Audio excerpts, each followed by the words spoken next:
That's exactly what happened to Vernell, to Johnny, and to Venus. These women were denied insurance, and now Johnny and Venus are each paying very high premiums for their coverage. And as you've heard, Venus's insurance won't even cover treatment if she has a reoccurrence. Venus Ginnis is here today from Texas. Venus discovered that she had a lump in her breast in 1992.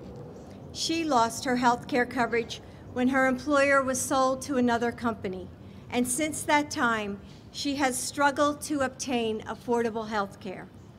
While she battled this disease, she founded a nonprofit organization called Latina Health and Wellness to provide free health education and screening services to those who could not otherwise afford them. So Venus, do you want to come up and tell your story?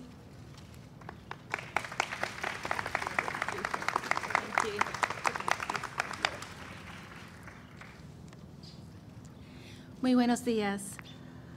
It is truly an honor and a privilege to be here to tell you my story. Thank you, First Lady Obama and Dr. Biden, for your gracious invitation.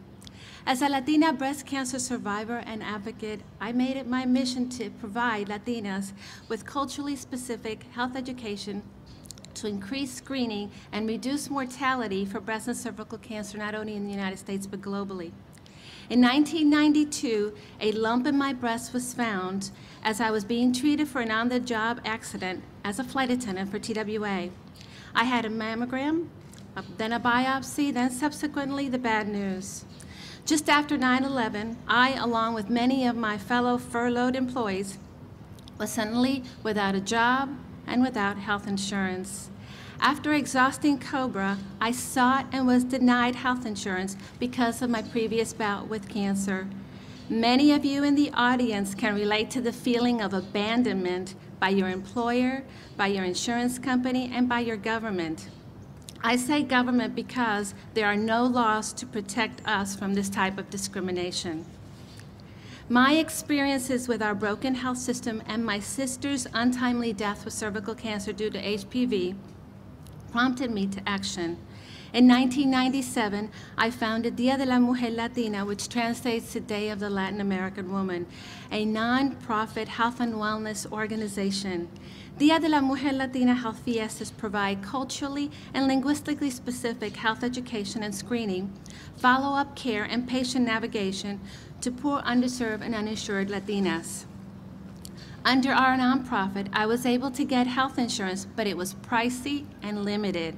There was no protection for recurrence. According to the Patient Advocate Foundation, as many more Americans lose their medical insurance because of unemployment or pre-existing conditions, they are unable to access life-saving basic care and follow-up treatment. For many of our attendees, this is their only way to get a breast cancer screening and preventative care, is at Día de la Mujer. PAF documented a 146% increase of cases from the previous year of patients who were negatively affected by pre-existing medical condition and did not meet the insurance underwriting criteria as a result of this.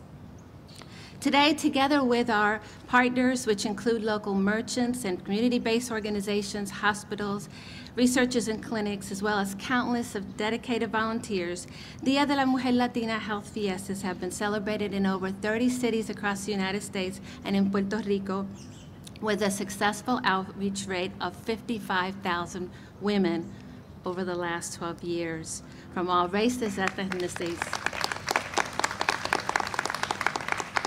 We've empowered promotoras, our community health workers, to provide health outreach and support to the many people and the families in these neighborhoods. And these folks are breaking the barriers of medical mistrust and identifying resources for care and support. With my upcoming 17 years of breast cancer survivorship and a very, very busy schedule for 2010, my resolve is to save lives of our medically uninsured and underinsured vulnerable populations, one city, one community at a time. Gracias.